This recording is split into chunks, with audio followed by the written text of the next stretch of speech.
Everybody, welcome back. So today I want to try something a little funny and a little fun. Today I'm going to be reacting to horror videos on the Horror Man channel as well. But they're not going to be Spooky Scary Friday videos because, well, that would be just a weird thing. So every day, any day that I think that you guys just, any day I was like, ooh, maybe I'll just do this and this and this. And it's not going to be random videos. We're going to be picking out some videos from a channel that I think you guys like. So I picked out a couple videos from Horror Shorts Party, and we're going to watch them together. And there's 7 videos, and they're not that long. So I think we get like around 24 minutes long. Let's watch. Let's see how long. I decided.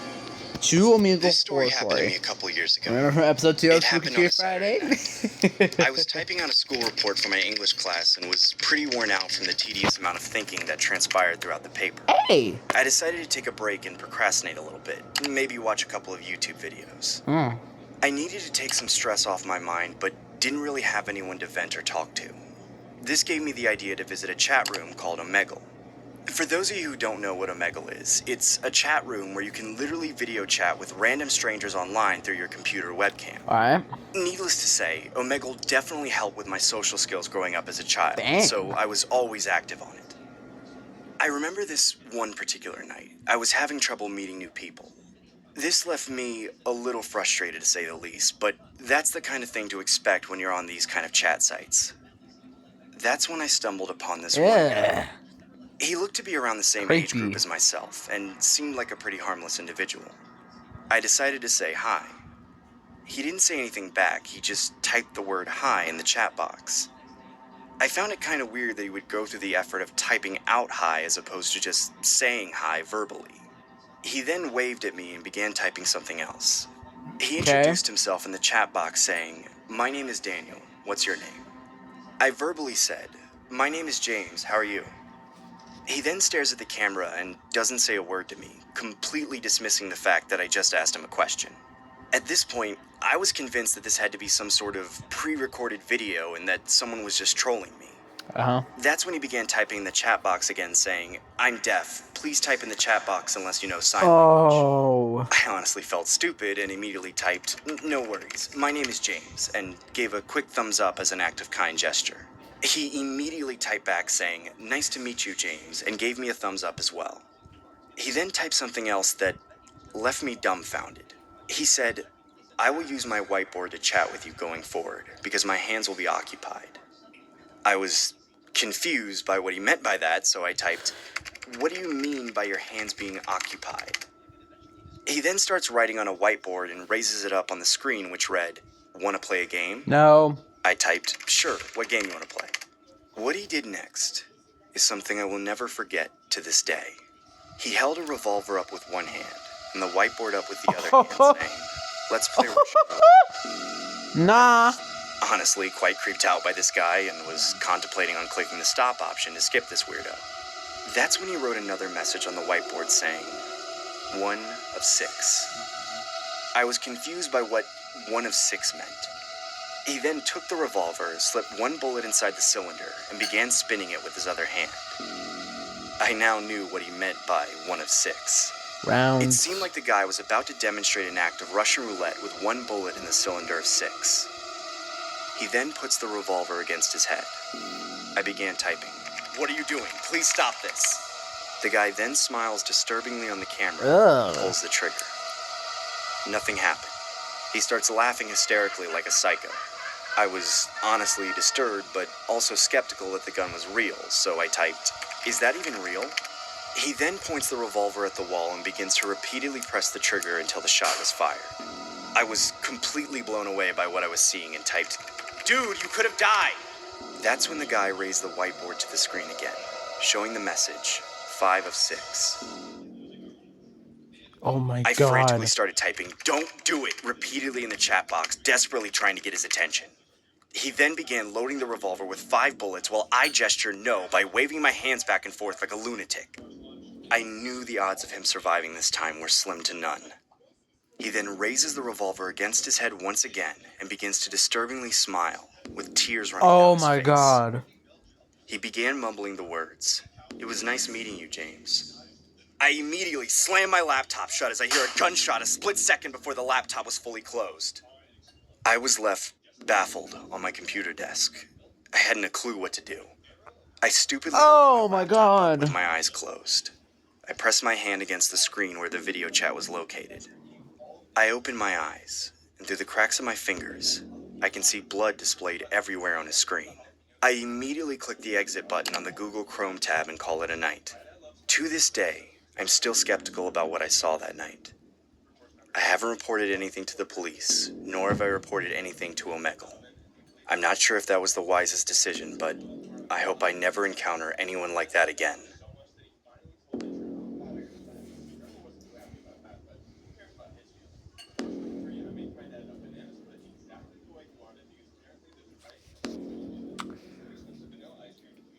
Next video is gonna be called.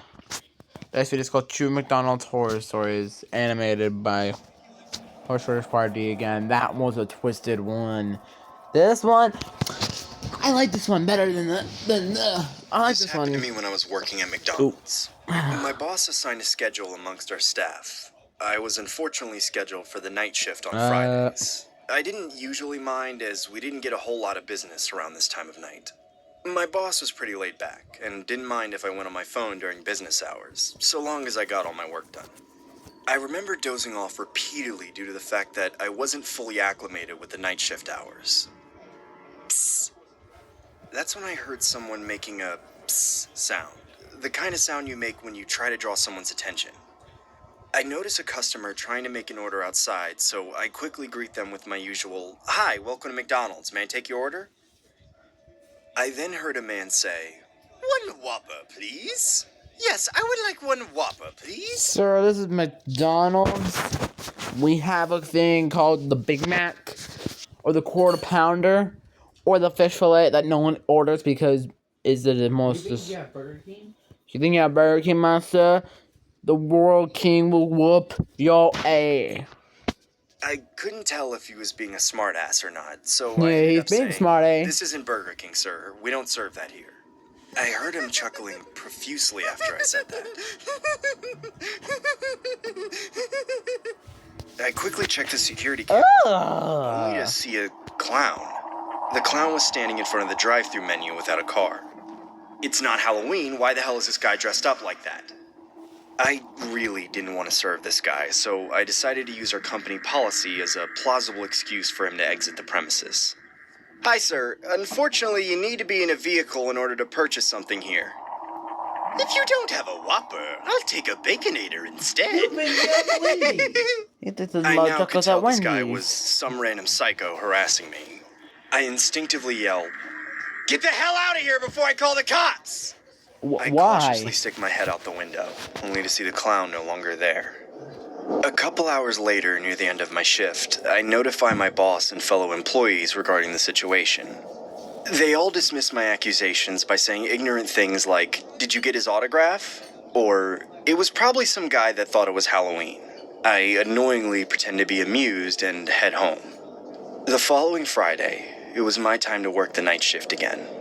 I really dreaded working this shift, especially after what transpired that day. I tried to convince myself that it would be highly unlikely that I encounter that clown again. As time went on, I remember dozing off as I get startled by another psst sound. I urgently check the security camera, but don't see anyone present. At this point, I genuinely thought I was hearing things due to my subconscious mind thinking about the clown. Probably. My paranoia must have been at the peak of its height. That's when I turn my head towards the drive-thru window, only to see the clown staring dead at me. "If you don't make me a Big Mac, I will kill you. Trevor." My heart sank to my stomach. The clown knew my name. I immediately grabbed my cell phone to call the cops, but my hands were trembling so much that I actually wasn't capable of dialing anything. Oh my god! His head on the glass, screaming my name, Trevor, repeatedly. "Trevor, Trevor, Trevor, I am not loving it! Trevor, Trevor, Trevor, Trevor, Trevor!" I see blood dripping down from his head. I immediately grabbed my cell phone to call the cops, but my hands were trembling so much that I actually wasn't capable of dialing anything. The clown started banging his head on the glass and screaming my name, Trevor, repeatedly. "Trevor, Trevor, Trevor, I am not loving it!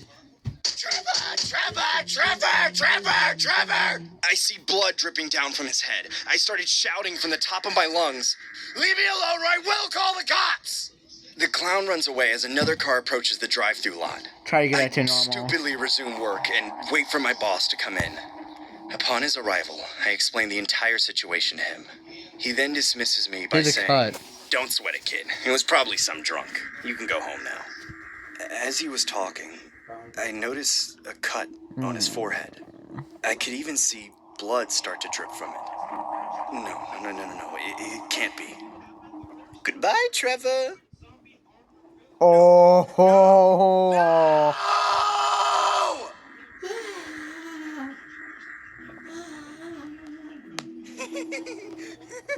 Alright, next one.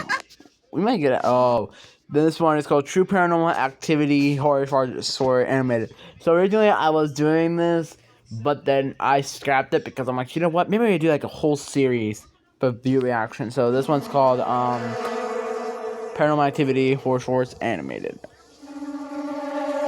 Then this is called Episode 0. You know what I'm saying? This is the most terrifying thing that has ever happened to me. Tell me I about want it, to share bro. my story with the world. Tell me about Now that I it. have closure. Tell me about it. It all started a couple years ago when I was living with my girlfriend, who we'll call Sarah for the sake of the story. Okay. I remember we were both in the living room watching a movie. Okay. We usually did movie nights on Fridays, and it was my turn to select which movie we get to watch. I was personally a horror fanatic, so I chose a horror film. True. It was pretty late in the night when this occurred, so it really made the movie that much more intense. Sarah wasn't really into the horror genre, so you can imagine the kind of reaction she had throughout the movie. Midway into the movie, Sarah asked if I could walk her to the bedroom. I reply by saying, "Sure, after the movie's done." You know I don't like horror. Please just walk me to the bedroom. I'm scared, Trevor. "We can leave when the movie's done. I sat through your whole movie last week, so it's only fair that you finish mine." Please don't do this to me. I'm really scared, Trevor. "Quit being a chicken. I'm not leaving the couch till this movie's done." I hate you! Dang. Sarah angrily gets up and That's heads to the a girl? bedroom on her own while I continue watching the movie and mentally prepare myself for the argument that awaited me. About 10 minutes later, my throat begins to itch, so I decide to get a bottle of water in the kitchen.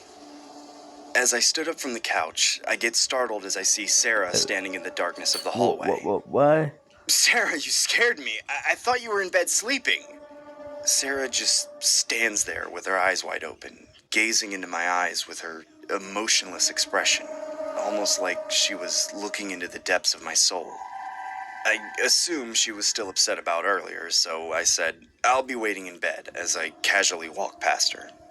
As I open the bedroom door, I see Sarah laying in bed asleep. Oh, that's creepy. My mind raced with mixed emotions of confusion and absolute horror. I could have sworn I just saw her. I decide to peek outside the hallway. Maybe you should not To watch see horror movies. Nothing. This can't be real. I could have sworn I just saw her. I must be hallucinating. I just need to stop watching scary movies this late at night. I disregard what had just occurred and crawled into bed with Sarah. At 3 a.m. in the morning, I wake up to a loud sound which sounded like glass being shattered. I noticed Sarah was no longer in bed with me, which I found quite bizarre as it was very uncharacteristic for her to be awake at this time of night. I could hear weird noises coming from the washroom outside the bedroom. I cautiously get up and began to approach the washroom. I could hear Sarah in there. It sounded like she was talking to someone, or something. I opened the door, only to discover the most terrifying thing I had ever laid eyes on. What? I can see Sarah standing in the my bathtub covered in God. blood. She had smashed the mirror and used the broken shards to lacerate her body entirely. She then began yelling the words, "I hate you! I hate you! I hate you!" Her voice was demonic. I was thoroughly convinced that this was not my girlfriend and that she had been possessed by some sort of evil entity. I stood there quivering, not being able to move a muscle out of shell shock. Sarah then pulls the shower curtain, unveiling a message on the wall which spelled, "I hate you," written in blood. Yeah, we know you hate My us. legs go completely numb and collapse to the floor. Sarah then picks up a large piece of the broken mirror and yells one last time in her demonic voice, "I hate you!" She then pierces the shard across my chest repeatedly, stabbing and stabbing and stabbing. I remember seeing a bright white light as my life flashed before me. That's when I opened my eyes and wake up to a movie playing in the living room. This isn't the horror movie I played earlier. It must have been a movie Sarah put on. I checked the time and it was exactly 3 a.m. I looked to my right only to see Sarah staring dead at me with a grimacing look. What's wrong, Sarah? This is the third time you fell asleep to the movie that I picked on movie night. I hate you. Don't say that.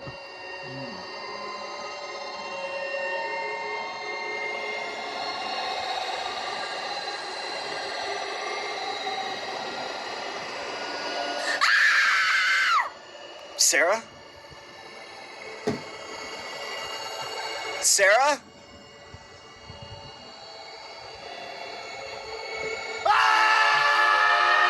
What the? This next one is called True Only. Oh my god, I can't believe I'm not gonna be watching this one. Originally, it was gonna call True OnlyFans Horror Stories, but I'm gonna be skipping this one because it's weird and it's inappropriate and there's some stuff that I don't want to get into. So we're gonna add one more. Now I'm gonna pause the recording and get one more. I picked my last one, but for the fourth one, it's we called the Terrifying Dark Web Horror Story Animated. This is actually the second horror one from the long one, but I added them because it was on YouTube and it was the only thing closest to the one I wanted to watch. So let's watch it together. Oh, tell me if it doesn't. Out. Okay. This story happened when my girlfriend Lindsay resided in Tokyo, Japan for her teaching abroad occupation. Okay. She taught English to foreigners for a fairly decent pay. I Alright. personally wasn't too cultivated by the idea, as the thought of Lindsay being in a foreign country by herself really stressed me out. I can't wait for you to fly over. Yeah, me too, babe. Hey, can you please make sure your doors are locked? I already locked it, silly. Stop being so paranoid. I know I'm being paranoid. I just want you to be safe, okay? Don't worry, I am. Being away from Lindsay definitely took a toll on my health, as I would constantly get anxious from worrying about her safety. Knowing that I didn't have the capability of protecting her from any unlawful perpetrators always gave me extreme anxiety, which is why my doctor prescribed an inhaler for me to use every time I felt the symptoms get out of hand. I didn't do too well with long-distance relationships, but I really wanted to support Lindsay in her career endeavors. I'd fly over there on occasion, usually around the holidays when work wasn't so strenuous for the both of us. I remember spending the majority of my time watching the rather odd Japanese game shows while Lindsay and her roommate Saki would do after Lindsay and her roommate Saki. After hours work? What do you think after hours work is like? hours work from home. Chat Lindsay every day at exactly 3 a.m. in the morning. 3 a.m. over here was equivalent to 5 p.m. over there according to the time zone difference. I'd make it a routine to catch Lindsay after her work shift was done, even if that cost me a few hours of sleep. You guys doing anything for Halloween? Yup, Saki and I are probably going bar hopping. That sounds nice. I wish I could be there Babe, we'll talk later. Saki's calling me. Seeing that Lindsay had a roommate to Saki play is your herself roommate. with gave me a little peace of mind. Teeth containing a large T, so I thought you might want to check this link. Eric? It was a From the link to a dark forum web? titled, "Is Teaching Abroad in Japan Safe?" I hesitantly clicked the link, only to see the forum containing a large thread of positive comments saying stuff like, "Teaching there was a great experience, highly recommended," or "Once you go Japan, you'll never need another plan," stuff like that. I then came across a user that posted a comment saying, "For those who are considering being a tutor in Japan, you might want to watch this first before you fully commit," with a link right Go next to it. click on it, bro. I felt extremely click on it. skeptical clicking the link, but my curiosity was too overbearing to withstand my compulsion, so I clicked it. I then saw a low-grade video of a woman with her hands bound to the ceiling while being completely wrapped in duct tape. The woman was also wearing a plain white mask over her face with the word "dog" written on it. My I couldn't tell God. if this was a It's joke like- or some It's sort like of sick Saw snuff film. if John Kramer was a murderer. Ha ha ha, funny. Until I saw a man approaching the woman holding a large machete. I could hear this poor lady screaming in agony as he began to shout, "What is your name?" Please, sir, please just let me go. Please just let me go. What is your name? My name is Kathy. Please don't. Wrong answer. Your name is Dog.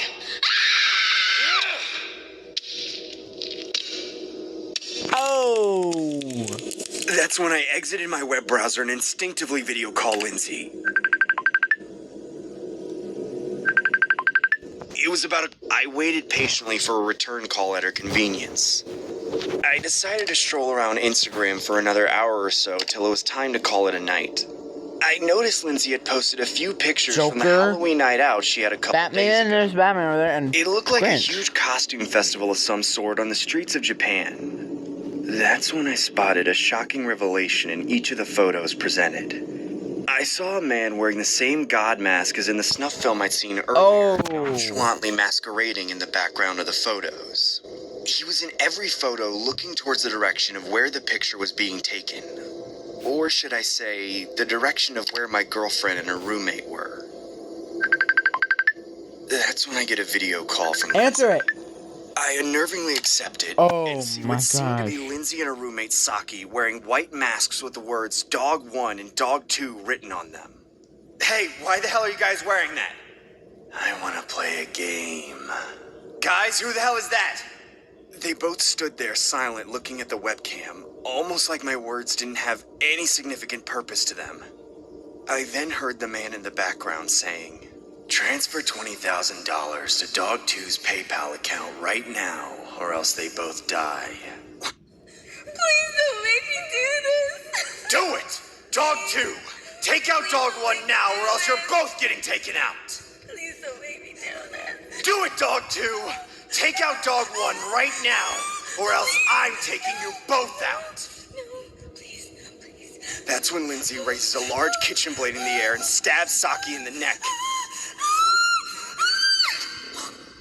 I can hear her gargling her own blood while struggling to gasp for what seemed to be her last remaining. Raised a huge machete in the air, saying, "Transfer the money or else this dog gets put down too." Dude, please, I'm transferring the money right now. That's when I grabbed my phone and immediately began to transfer $20,000 to Lindsay's PayPal account. Here, look, I transferred $20,000. Now, please, can you let her go? I did everything you wanted. The man then approached the camera up close and began saying, "I'm just a guy trying to survive in this cold, cold world. I just do what I have to do to put food on my family's table, you know? Just know that God has nothing to do with this." What the hell? I began a request for another video chat, but that's when I get 2 messages from Lindsay's account. I clicked and see an image of Lindsay's severed head on top of the computer desk. The Oh other image was a meme face with the my caption, god. "Gotcha."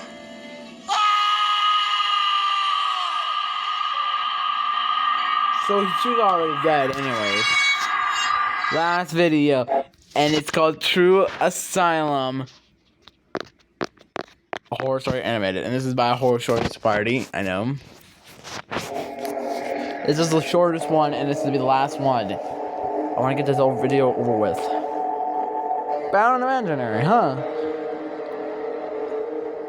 This happened to me about a year ago. I used to be a janitor for a cleaning agency. I would basically take contract jobs to clean in various locations. One day, my cleaning agency gave me a cleaning contract at a psychiatric ward, also known as an asylum. To be honest, I was a bit hesitant to take the job, just because of the superstition of asylums being haunted, but I took it anyway because the pay was decent. Later that day, I arrived there. I see a huge old-looking building. To be honest, I was quite creeped out since the asylum was secluded in the middle of nowhere. When I arrive inside, I notice people giving me an uninviting stare. I'm not just talking about the patients, I'm also talking about the employees as well. To be honest, I kept it professional and began to do my job. I remember mopping the hallway and seeing some really bizarre things. Like what? I saw some creepy looking patients that had a disturbing look to them. I don't know. They just looked like the kind of people you would see in one of those Exorcist movies. Nah.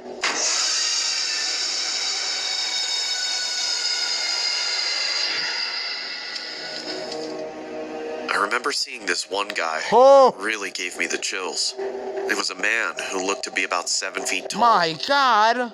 He gave me this really disturbing smile, like he wanted to kill me. I can see a nurse instructing him to lay on his bed. He didn't look too happy after that. I also remember seeing a swimming class taking place. Well, not exactly a swimming class, just a bunch of patients in a swimming pool. They were all holding an exercise ball and mimicking the actions of the instructor. I personally found it unsettling, to say the least. Why? When it was around the end of my shift, I was getting ready to head home. I noticed all the patients' doors were closed, except for one room. I could see someone laying on the floor with their legs halfway across the door. Oh no. It was a bit alarming for one to be laying on the floor like that. She's I then saw dead. the person getting yanked into the room. She's dead. That honestly startled the crap out of me. Run. I then noticed a puddle of blood spilling out Yep, from the room she's dead. onto the hallway.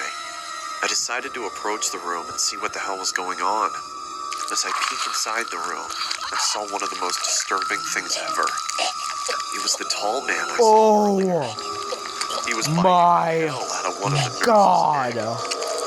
You could see the nurse's eyes gouged out with blood pouring everywhere. I carefully made sure to not scream or make a sound. I got the hell out of there and immediately started driving off. I even called the cops while driving. To this day, I'm still traumatized by what I saw that night. I'm not sure exactly what happened to the tall man, but he still gives me the chills just thinking about him.